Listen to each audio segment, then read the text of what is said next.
ल आज धेरै दिनको झरी बादल पछाडि हावा हुन्डारी सहितको बल्ल अब चाहिँ आकाश खुलेछ है।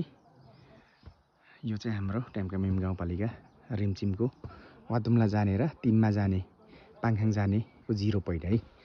आज चाहिँ हाम्रो यसरी श्रमदान हुँदैछ। यहाँ बाटो चाहिँ अलिकति रोड कच्ची रोडमा अप्ठ्यारो भएकोले गर्दाखेरि अलिक यहाँ हाम्रो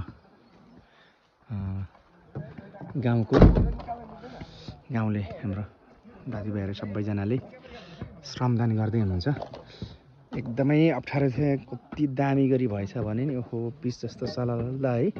हिजो अस्ति नि के खतम खालको खराब एकदमै थियो, तर अहिले चाहिँ एकदमै राम्रो बनाउँदै हुनुहुन्छ। ल यो अहिले चाहिँ ठ्याक्कै बिहानको कति भयो भने समय 8-10 भयो बिहानको। ल हाम्रो श्रम संस्कृति पार्टी यसरी हाम्रो श्रमदाताहरू चाहिँ सबैजना यसरी लाग्नु भएको छ।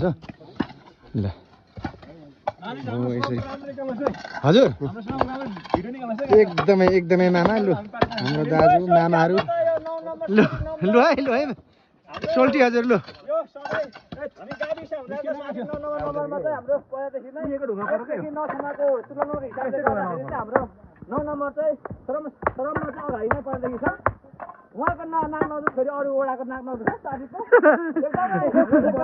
होइन हामी सबैले गर्नुपर्छ, यो चाहिँ एकदमै राम्रो काम हो।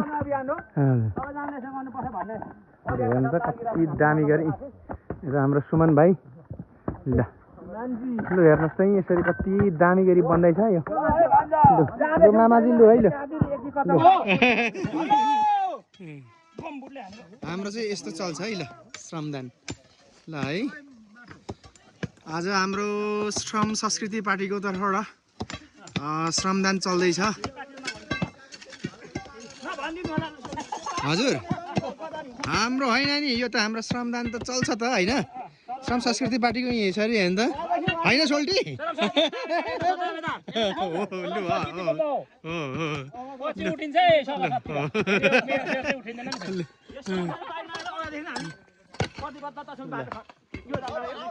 आजको हाम्रो यस्तो छ। ल अब म चाहिँ लाग्नु पर्यो। ल म चाहिँ लाग्यो ल हुन्छ।